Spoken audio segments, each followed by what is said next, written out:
Денот на тишината и очекувањето на најрадосната вест овде во Пјаченце исполнет во атмосфера со посебна свеченост. За македонската заедница во овој дел на Италија, овој Великден не е само празник на верата, туку и празник на обстојувањето.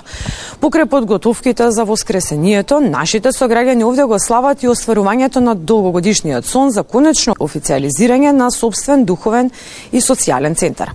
Поразговаравме со дел од нив за тоа што значи за еден македонец да ги чува и негова верата и традицијата и илјадници километри далеко од татковината. Тука јас идам стално и сум исполнета, помагам, ако треба нешто и за чистење, и сега дојдов за тоа.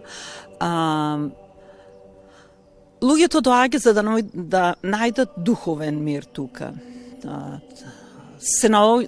Го наоѓа тоа што го немаме ние во куќите тука, ние сме далеку, сите си ги оставиме куќите, ма сме тука. Црквата е и почеток и крај за сите. Тука треба да научиме што е добро и како да го избегнеме лошото. И за литургиите што се водат на македонски јазик, и нашите деца барем на некој начин можат да го слушат нашиот или поточно нивниот мајчин јазик од каде што потекнуваат. Иако за нив е малку потешко, ама сепак се слуша. Денот на тишината и очекувањето на најрадосната вест овде во Пјаченца е исполнет во атмосфера со посебна свеченост. За македонската заедница во овој дел од Италија, овој Великден не е само празник на верата, туку и празник на обстојувањето. Покрај подготовките за Воскресението, нашите сограѓани овде го слават и остварувањето на долгогодишниот сон, конечното официализирање на сопствен духовен и социјален центар. Поразговаравме со дел од нив за тоа што значи за еден македонец да ги чува и негова верата и традицијата илјадници километри далеко од татковината. Велики четврток се вапцат јајцата, се носат, има богослужба, се носат. Ма ова е припрема за Воскресението Христово.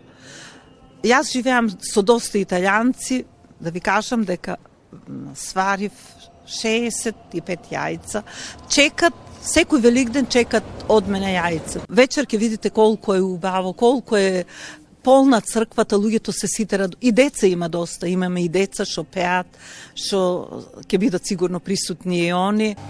Црквата ги прави последните подготовки. Точно на полнок митрополитот Пимен ќе го означи Христовото воскресение. Свеченоста ќе продолжи во првите часови од новиот ден со златоустива литургија. Оваа ноќ за македонците во овој дел од Италија има двојна радост. Молитвата за воскресението и благодарноста за конечното решено имотно прашање со кое добија свој духовен центар и спортски комплекс од 5000 метри квадрати. Сите во Пјаченце, Италија, Мирјана Давидовска и Бојан Радковиќ.